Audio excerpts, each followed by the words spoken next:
नमन करता हूँ, मानव मात्र को प्रणाम करता हूँ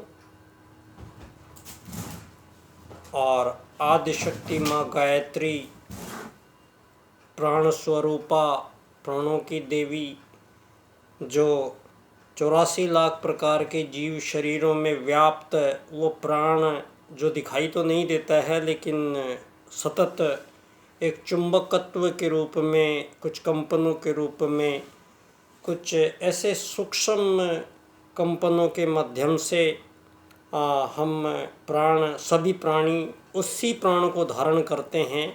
दोस्तों, सभी प्राणी समुदाय केवल प्राणों से संचालित है, इसलिए वो प्राणी हैं। दोस्तों, अब शब्दों की सुसंगति अब जाके बैठने लगी है। दोस्तों, प्रारंभ में परम पूज्य गुरुदेव ने माँ गायत्री का अवलंबन लिया और पूरे संसार को एक युग परिवर्तन को करने के लिए युग निर्माण योजना प्रस्तुत परम पूज्य गुरुदेव ने अखिल विश्व गायत्री परिवार की स्थापना उन्होंने की। और परम पूज्य गुरुदेव जिनके बारे में जितना भी हम जानना चाहेंगे उतना ही कम पड़ेगा। एक जीवन में ये मानव शरीर में जब परमात्मा आते हैं, जब भगवान आते हैं, तो वो भगवान हमारे साथ साथ रहते हैं। जैसे भगवान त्रेता में श्री राम आए थे, भगवान श्री कृष्ण द्वापर में आए थे। तो परमात्मा एक, दोस्तों, इसमें सुसंगति बिठाने की आज हम कोशिश करेंगे कि परम पूज्य गुरुदेव ने जो ये जो ढांचा ये बनाया है पूरा, इसके पीछे के जो कारक तत्व हैं, वो कारक तत्व कौन कौन से क्या मैच करते हैं। दोस्तों, मुझे एक चीज़ याद आई।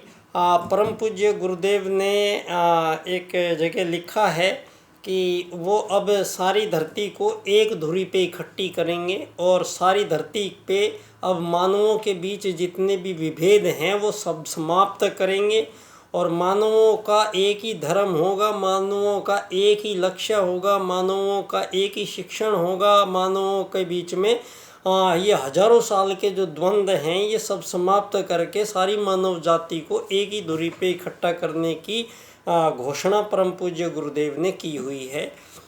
दोस्तों, फिर एक चीज़ मुझे याद आती है, परम पूज्य गुरुदेव ने 18 सूत्र लिखे हैं और उन 18 सूत्रों पे ऊपर लिखा है नवयुग का नया संविधान। हम सब गायत्री परिजन ये 18 सूत्रों को हम दोहराते हैं और युग निर्माण योजना का सत्संकल्प पाठ भी हम इसको कहते हैं। और परम पूज्य गुरुदेव ने इसको नवयुग का नया संविधान लिखा। दोस्तों, यहाँ हम एक ये जो संविधान शब्द है ये धर्म क्षेत्र का शब्द नहीं है, ये राजनीति का शब्द है संविधान, जिससे ये संविधान दुनिया चल रही है जिस संविधान से, तो ये जो संविधान है ये राजनीति का विषय है। तो परम पूज्य गुरुदेव के अब हम सुसंगति बिठाने की कोशिश करेंगे कि परम पूज्य गुरुदेव ने जो अखिल विश्व गायत्री परिवार का जो निर्माण किया, गठन किया, तो इसके क्या मायने हुए। मैंने इस पे जो गौर किया तो इस पे आप देखिए, अखिल मतलब पूरा विश्व, सारा संसार, धरती पे बसे हुआ सारा संसार, अखिल विश्व गायत्री। गायत्री को गुरुजी ने बोला है गे प्लस त्री। गायत्री का मतलब है प्राणों को धारण करना। तो प्राणों को धारण करते हैं जो, वो सब प्राणी हैं। और ये प्राणों को जो धारण करते हैं ये भांति भांति के 84 लाख प्रकार के जीव, विभिन्न आकृति प्रकृति, विभिन्न सामर्थ्य से लैस। कोई छोटा सा जीव है तो वो उड़ सकता है, कोई बहुत भारी जीव है वो पेड़ों को तोड़ सकता है, कोई इतना तेज है कि वो बहुत तेज दौड़ सकता है। तो सभी जीव, हम ये नहीं कह सकते कि कौन सा जीव ज़्यादा है और कौन सा कम है, क्योंकि जीवों के बीच में तुलना करने का जो अधिकार है वो मानव के पास नहीं है। क्यों नहीं है? क्योंकि मानव तो उन्हीं जो 84 लाख प्रकार के जो शरीर विद्यमान हैं, जिनमें सब में प्राण हैं, जिनमें जितने भी धरती पे प्राणों से संचालित है, तो इसका अर्थ हुआ है कि माँ गायत्री सभी प्राणियों के अंदर विद्यमान हैं। तो अखिल विश्व, पूरे विश्व में जितने भी प्राणधारी प्राणी हैं, प्राणों को धारण किए हुए जितने भी धरती पे सभी प्राणी हैं, उन सब प्राणियों का एक परिवार, ये अखिल विश्व गायत्री परिवार का अर्थ हुआ कि धरती पे समस्त चराचर जगत में जितने भी प्राणों को धारण किए हुए हैं, ऑलरेडी माँ आदिशक्ति, माँ गायत्री से ही वो संचालित हैं। तो गायत्री माँ को कोई देवी हम अगर ना भी माने, तो वैज्ञानिक स्वरूप में इसका ये अर्थ बैठा है कि अब प्राणों को धारण कौन करता है। अब ये 84 लाख प्रकार के जो अलग अलग शरीर हैं, इन शरीर में अब दीनदयाल जी उपाध्याय जी का मैं यहाँ पर जिक्र करूँगा। परम पूज्य गुरुदेव के आगरा जिले में ही चंद्रभान नंगला गांव में गुरुजी से 7-8 साल छोटे थे पंडित दीनदयाल उपाध्याय जी, जिनका जन्म यहाँ धानक्या स्टेशन जयपुर राजस्थान में, यहाँ मेरे पास ही हुआ। यहाँ मैं पिछले 20 साल से उनकी जन्म स्थली पर हूँ। परम पूज्य गुरुदेव के निर्देशन में मुझे पहले समझ में नहीं आया था, पहले मैं यही पूछ रहा था गुरुजी से कि मुझे गायत्री परिवार में मुझे शामिल किया, और परम पूज्य गुरुदेव ने मुझे अपने सपनों के उस विश्वविद्यालय में मुझे वहाँ पर रहने का, अध्ययन करने का मुझे मौका दिया गुरुजी ने। और गुरुजी ने मुझे वहाँ से समग्र स्वास्थ्य प्रबंधक बना के, और यहाँ पर धानक्या स्टेशन पे क्यों भेजते हैं बार बार, मैं यहाँ से चला भी गया, फिर भी मुझे 2-3 बार यहाँ से गया, फिर आया, फिर गया, फिर गया, लेकिन ये जगह मुझे छोड़ने नहीं दे रहे हैं। तो मेरी शुरू में कुछ समझ में नहीं आया, तो वहाँ पर किसी को पता भी नहीं था यहाँ दीनदयाल जी का जन्म हुआ है। मैं उस क्वार्टर में पहले से ही जाने लग गया था। फिर बाद में पता लगा यहाँ दीनदयाल जी का जन्म हुआ है। फिर वहाँ पर बहुत सारे नेता आए एक दिन, तो आदरणीय डॉक्टर महेश शर्मा जी ने वहाँ उस टाइम एक भाषण दिया। तो उन्होंने बोला कि दीनदयाल उपाध्याय जी ने राजनीति में एकात्म मानववाद का राजनीतिक सिद्धांत दिया है। तो मैं पीछे बैठा था लाइन में, तो ये शब्द ने मुझे उसी टाइम खींच लिया था। जो जिज्ञासा उस टाइम पहली बार मेरे मन में इस शब्द के प्रति जगी थी, वही जिज्ञासा 20 साल से सतत लौ की तरह मेरे अंदर जलती रही। और मैं इस लौ को शांत करने के लिए मैं परम पूज्य गुरुदेव के निर्देशन में इसको समझने की मैं कोशिश करता रहा। दोस्तों, मुझे परम पूज्य गुरुदेव का और दीनदयाल जी का क्या संबंध है, ये मुझे बिल्कुल कुछ नहीं पता था, और अभी तक भी नहीं पता था। 2 साल पहले ही अचानक जब मैं पंडित दीनदयाल उपाध्याय जी के 4 सूत्र इन्होंने दिए हैं, एकात्म मानववाद, अर्थायाम, आर्थिक लोकतंत्र और अंत्योदय, तो ये 4 सूत्र इन्होंने जो दिए दोस्तों, मैंने चारों सूत्रों को, इनको मैं अध्ययन करता रहा, इनका मनन करता रहा, इन पर मैं काफ़ी समय से रिसर्च करता रहा। तो एक एक शब्द को जब मैंने इनको अलग अलग देखा, सब शब्दों को, तो ये अचानक ही इन शब्दों को मैंने एक क्रम से लगाया। एक बार मैंने इनको लगाया, आर्थिक लोकतंत्र द्वारा अर्थायाम आधारित एकात्म मानववाद की राजनीति विश्व में स्थापित करते हैं, तो हमें अंत्योदय की प्राप्त हो जाएगी। तो अंत्योदय जो हम यहाँ आप लोग, दीनदयाल जी का एक विचार बहुत ज़्यादा ज़ोरों से प्रसारित होता है, और ये सभी लोग उसको बोलते हैं अंत्योदय। ये अंत्योदय को परिभाषित करते हैं कि अंत के व्यक्तियों को लाभ पहुँचाना, सभी भाजपा वाले, खासकर मैं आप सब लोगों को आगाह करना चाहता हूँ, आप लोग ये शब्द बोलते हैं कि अंतिम व्यक्ति को लाभ पहुंचाना अंत्योदय कहलाता है। आपकी नज़र में अंत्योदय की परिभाषा शायद ये समझ बैठे हैं आप लोग। आप इसको ठीक कर लीजिए। दीनदयाल उपाध्याय जी के अनुसार अंत्योदय जब वो करते हैं तो अंत के व्यक्ति का उदय करते हैं, उसको मदद नहीं करते हैं, अंत के व्यक्ति का उदय करते हैं। तो उदय होगा जब अंत के व्यक्ति का, तो जो आगे की लाइन में जो मानव खड़े हुए हैं उस एक ही पंक्ति में सारे मानवों को, धरती के 7 अरब लोग हैं, 7 अरब लोग मानवों को एक ही रेखा में इकट्ठा करते हैं दीनदयाल उपाध्याय जी का एकात्म मानववाद का सिद्धांत। और जो आप अंत्योदय जब हो जाएगा, अंत्योदय जब सारी दुनिया के 7 अरब लोगों को आप एक ही सीमा रेखा में एकात्म मानववाद में ले आएंगे। तो यहाँ एकात्म मानववाद से क्या तात्पर्य दिन यहाँ पर मैं कुछ आपसे बताना चाहूँगा। परम पूज्य गुरुदेव जो पूरे साक्षात महाकाल धरती पे आते हैं और सारे युग परिवर्तन का उन्होंने बिगुल फूंक देते हैं और सारी योजना को क्रिया लिख कर और सारी योजना को सबको सुपुर्द कर देते हैं और उस योजना के तहत संपूर्ण युग में परम पूज्य गुरुदेव अपने सूक्ष्म और कारण स्वरूप में उन्होंने कहा भी था, मैं अब से जो शरीर से काम करता हूँ उससे हजारों लाखों गुना ज़्यादा सूक्ष्म और कारण शरीर से करेंगे।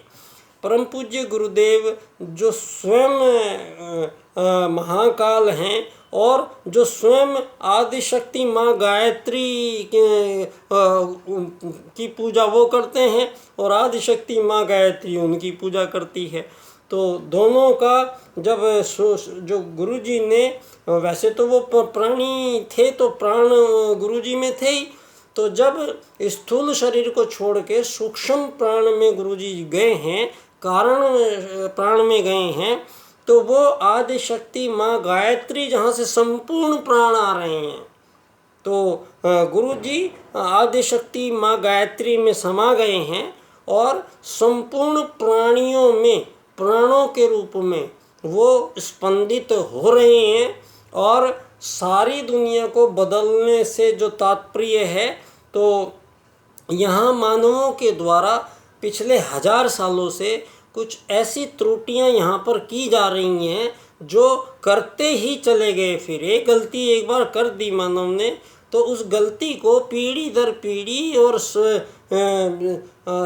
50 साल, 100 साल, 200 साल, 500 साल, 1000 साल से, यहाँ 2500 साल से जो ये 20वीं शताब्दी है, यहाँ पर मानवों ने कुछ स्थायी ऐसे भेद मानवों के बीच में यहाँ धरती पर पैदा हो गए हैं कि कोई अमीर है, कोई गरीब है, कोई मालिक है, कोई नौकर है, कोई यहाँ साहूकार है, कोई यहाँ कर्जदार है, कोई यहाँ ताकतवर है, कोई यहाँ कमज़ोर है, कोई यहाँ सुंदर है, कोई यहाँ कुरूप है। तो कोई यहाँ पे विकसित है, कोई अविकसित है, कोई यहाँ विकासशील है, कोई यहाँ अल्प विकसित है। यहाँ कोई हिंदू, मुस्लिम, सिख, ईसाई, यहाँ पर दुनिया भर की जातियाँ हैं। यहाँ पर फिर हिंदू, मुस्लिम, सिख, ईसाई का दायरे से ये पूरा संसार में सारे मानव आते हैं, रहते हैं और चले जाते हैं। लेकिन इन सारे मानवों के बीच में एक तो धर्म के नाम पे पिछले हजारों साल से यहाँ कत्लेआम जारी है और मानव के युद्ध, शोषण, वध, हत्याएं यहाँ पिछले 2500 सालों से मानवों के बीच में बस यही सब चलते चला आ रहा है। और इसी को देखते हुए आज सारी दुनिया में 203 से भी ज़्यादा आज़ाद देश हो चुके हैं, जो आज़ादियों की लड़ाइयाँ लड़ने के लिए यहाँ पर सारी दुनिया के 203 देश अपनी अपनी सेनाएं मानवों को गोला बारूद पकड़ा के और जितनी ज़्यादा सीमा रेखाएं बनती चली जा रही हैं उतनी ज़्यादा आज़ादियाँ बढ़ती चली जा रही हैं और आज़ादियों के लिए संघर्ष उतना ही ज़्यादा तेज होता चला जा रहा है।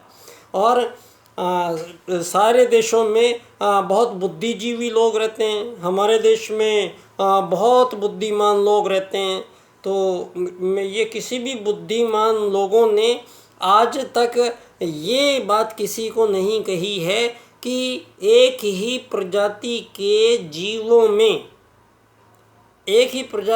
जीवों में आपस में उन जीवों के मध्य किसी भी प्रकार की कोई भी आज़ादी संभव ही नहीं है, क्योंकि आत्मत सर्वभूतेषु और वसुदैव कुटुम्बकम दो सूत्र जो हैं समस्त चराचर जगत में 84 लाख प्रकार के जीव समुदायों को हजारों लाखों करोड़ों सालों से, जब से मानव है, जब से मधुमक्खी का छत्ता है, 1000 साल पहले उस छत्ते में वो सारी मक्खियाँ रानी मक्खी के निर्देशन में सभी मक्खियों का काम बांट के रखा हुआ है और एक भी मक्खी उनमें आज़ादी के लिए लड़ाई नहीं लड़ सकती, क्योंकि अधिकार नहीं है। किसी भी एक प्रजाति के जीव में आपस में किसी भी प्रकार की आज़ादी संभव ना होने के बावजूद यहाँ पर आज़ादियों की तेज़ी से लड़ाइयाँ बढ़ती चली जा रही है और सारी दुनिया आज़ादी के लिए, ये आज़ादी ही धरती का सबसे बड़ा षड्यंत्र है।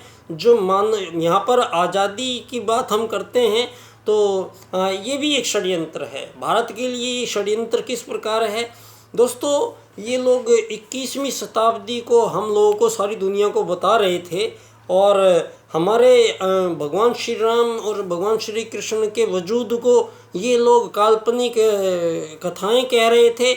हमारे देश की सरकारों ने सुप्रीम कोर्ट में हलफनामा पेश करके कहा कि भगवान राम का अस्तित्व है ही नहीं कोई, ये तो काल्पनिक कथाएं, ये अभी 15 साल पहले की बात है। तो आज तक वो सनातन भारत जो यहाँ लाखों करोड़ों साल से चला आया है, उस भारत को नकारता था ये 21वीं शताब्दी और ईसा से ही मानवों को बताने पे जुटा हुआ था। तो अब जैसे जैसे आपका ये विज्ञान विकसित होता गया तो आपने जो सैटेलाइट लगाया, उस सैटेलाइट ने सारी दुनिया के सामने भगवान श्री राम का जो 4,500 साल पहले जो भगवान राम ने जो यहाँ पर श्री राम सेतु श्रीलंका जाने के लिए जो बनाया था, जो पानी पे तैरता था, वो पुल पानी के थोड़ा नीचे आज भी उनको चित्र, बाकायदा पूरा चित्र मिला है और नासा ने लिख के दिया है कि ये 4,500 साल पहले मानव निर्मित पुल है। तो ये बात यहाँ पर साबित हो गई है कि आपकी 21वीं शताब्दी से पहले यहाँ पर भारत में भगवान श्री राम आए हैं, यहाँ भगवान श्री कृष्ण आए हैं। तो आप लोगों ने ये जो आज़ादी शब्द बोला है, ये आज़ादी आपने थोड़े से समय पहले मानवों को गुलाम आपने बनाया है। आप लोगों ने हम लोग मेहमान को भगवान समझते थे, तो हमारे यहाँ आप लोग मेहमान बन के आए और आपने यहाँ इस मानव को गुलाम बनाया। सब लोगों को जगह जगह आपने झंडे गाड़ दिए, तलवारों से काट काट के मानवों को, और आपने सारी दुनिया को गुलाम बनाया और फिर आज़ादियाँ बेचने का कार्यक्रम पिछले 70-80 साल से